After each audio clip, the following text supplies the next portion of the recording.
बात करेंगे भारत की, जिस पर एक बार फिर जंगी जुनून और तासुब सवार है।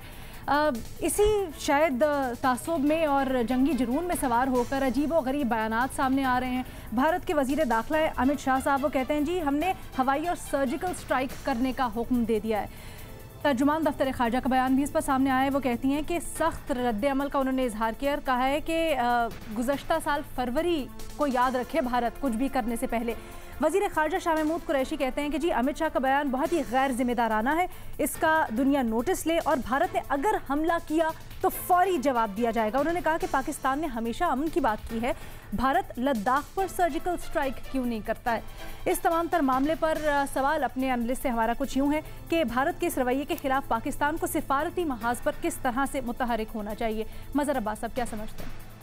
देखिए, भारत पहले कोरोना से लड़ ले कि लड़ाई का शौक़ वो माजी में भी पूरा कर चुका है, अब भी करके कोशिश करके देख ले। ये कोई वक्त है, मतलब ये जिस तरह भारत में पिछले चंद सालों में तब्दीली आई है, उनके मिजाज में, उनके रवैयों में, उनके अंदाज में, इसमें सबसे ज़्यादा ख़ुद भारत में लोग परेशान हैं। वहाँ का मीडिया देख लें तो लगता नहीं है कि वो कोई इंडिपेंडेंट मीडिया है, लगता नहीं है कि वो कोई प्राइवेट मीडिया है।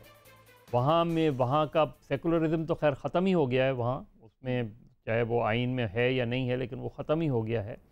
लेकिन भारत से सबसे ज़्यादा ख़तरा ख़ुद भारत को है। मोदी जी से सबसे ज़्यादा ख़तरा ख़ुद जो है वो बीजेपी और कांग्रेस को है, जो नैरेटिव बिल्ड कर रहा है इंडिया एक, और ऐसे टाइम पे जब दुनिया कोरोना से लड़ रही है, वो हमसे लड़ने की तैयारी कर रहा है।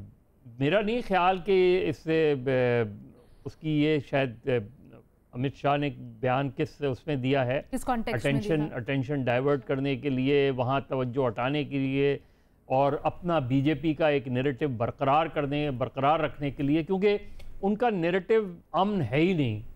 उनका नैरेटिव जो है वो नफ़रत है, इंतहा पसंदी है, जंग की तरफ लोगों को ले जाना है, जंगी जुनून में रखना है। यानी दुनिया का अगर सबसे बड़ा लॉकडाउन हुआ है तो वो मकबूजा कश्मीर में है, जिसको अब अगस्त में जो है तकरीबन 1 साल हो जाएगा। आप तसव्वुर करें उस लॉकडाउन का कि उसके अंदर जो है वहाँ जुल्म भी हो रहा है और जो है हम सही ख़बरें भी नहीं आ रही, लोग कटे हुए हैं, इंटरनेट सोशल मीडिया सबसे कटे हुए हैं। तो मुझे नहीं समझ में आ रहा कि ये जो इंडिया का माइंडसेट इस वक्त बन रहा है, उससे मेरी नज़र में खैर पाकिस्तान से वो क्या मुकाबला करेंगे। मेरे नज़र में सबसे ज़्यादा थ्रेट जो है वो बीजेपी से इंडिया को है। अच्छा, और उठ रही हैं अंदर से भी आवाज़ें। आज हमने देखा ट्विटर पे के ऊपर भी बड़ी तनकीद का निशाना बनाया गया भारतीय हुकूमत को। मुनीब, देखिए, पागलपन की कोई एक डेफिनेशन नहीं होती, और जब किसी को ये शौक़ चढ़ जाए कि वो उसने एग्जिबिट करना है अपना पागलपन इन एनी फॉर्म, तो वो करता फिरे।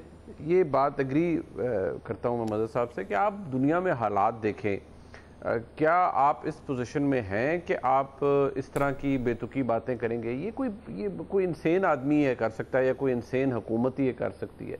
वहाँ पर ये चूरन बिक सकता है अव्वल तो मुझे नहीं लगता इसके ख़रीदार भारत के अंदर भी बहुत ज़्यादा मौजूद होंगे, क्योंकि वहाँ पर भी चले बहुत ज़्यादा नहीं बट एक कंसिडरेबल लॉट तो होगी लोगों की जो ये समझते होंगे कि भाई दुनिया कोरोना से मर रही है, भारत कोई इतना भी कोई ज़बरदस्त वहाँ पर अरेंजमेंट्स नहीं है, वहाँ पर भूखमरी कितनी ज़्यादा है, गुर्बत कितनी ज़्यादा है, वहाँ पर लोगों को इस वक्त ये ज़रूरी नहीं है उनके लिए कि किसी मुल्क पे सर्जिकल स्ट्राइक कर दिया जाए या पाकिस्तान के साथ क्या कर दिया जाए। हाँ, अगर शौक़ पूरा करने का किसी को बहुत ज़्यादा है, पिछले साल उन्होंने कोशिश की थी, अपनी गत बनवा ली थी, दुनिया को भी बता दिया था कि पाकिस्तान ने किस तरह रिस्पॉन्ड किया था, तो एक दफ़ा फिर अगर किसी ने शौक़ पूरा करना है कर ले।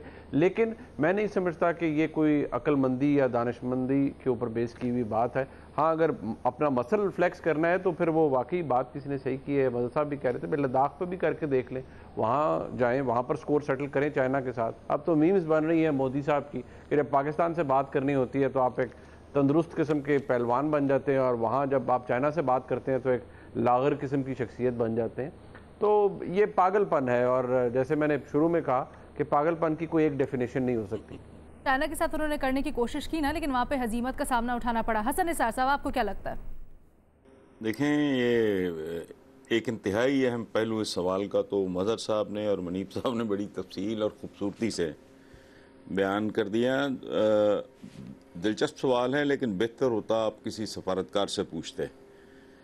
तो बीबी सवाल का मुख्तसर तरीन जवाब ये है कि रस्टिक विजडम कहती है कि जब प्यास लगे तब कुआं नहीं खोदा जाता, और सफारती महाज एक मुस्तकिल महाज होता है जिसमें काता और लेउड़ी एक मुहावरा है उर्दू का, उसकी गुंजाइश नहीं होती, और इस महाज पे मसलसल मुतहर्रिक रहना लाजमी, बुनियादी और ज़रूरी चीज़ है।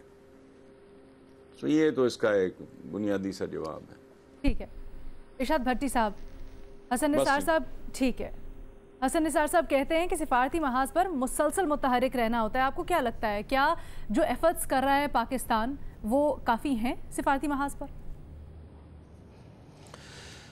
देखिए अब फिर फ़ज़ाई स्ट्राइक यानी बहरी कर लें, वो ज़मीनी कर लें, फिर से फ़ज़ाई स्ट्राइक की थी बहरी, वो भी नाकाम हो गई थी।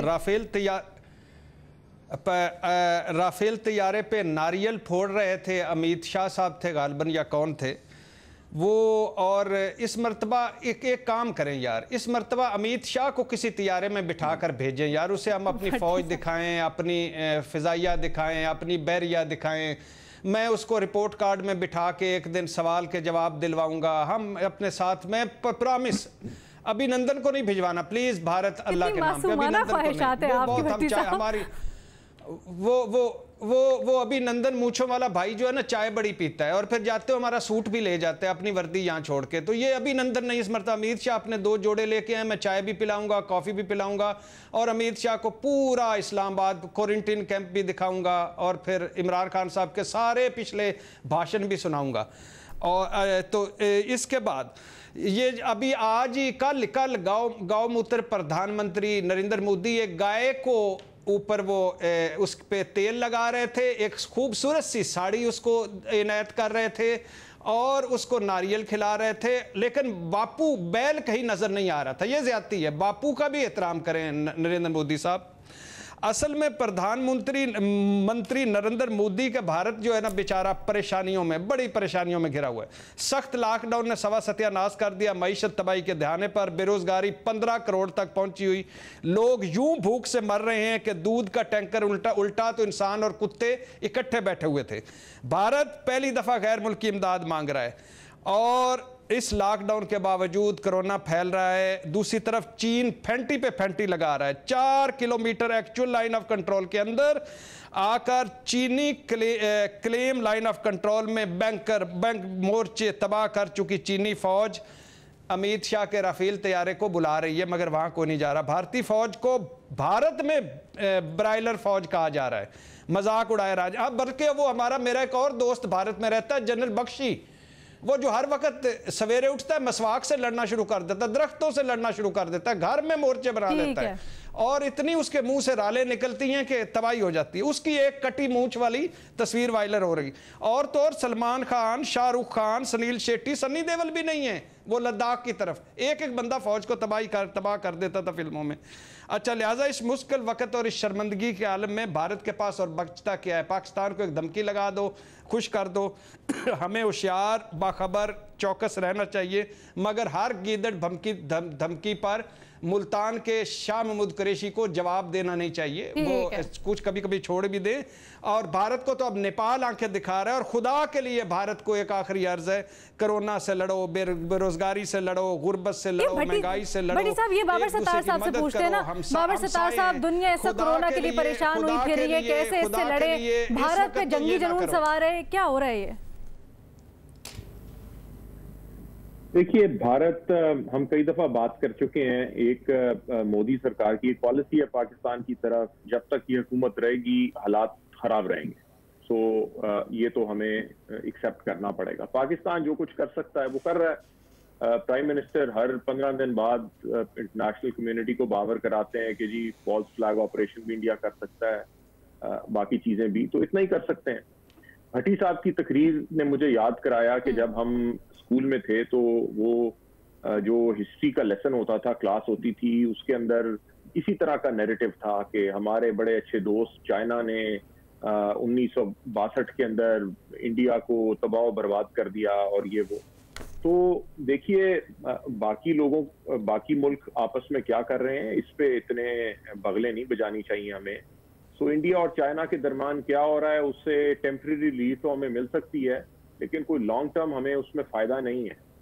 सो जो हमारी डिप्लोमेटिक पॉलिसी है वो है, और हमें उम्मीद ही के साथ चलना पड़ेगा कि आइंदा कोई ऐसी सेंसिबल गवर्नमेंट आए इंडिया में जिसमें फिर हम बात कर सके इस रीजन। लेकिन अगर ये एक्सचेंज हो जाए कि डोनाल्ड ट्रंप को इंडिया का प्राइम मिनिस्टर बना दिया जाए और नरेंद्र मोदी को अमेरिका का सदर बना दिया जाए तो कैसा रहेगा?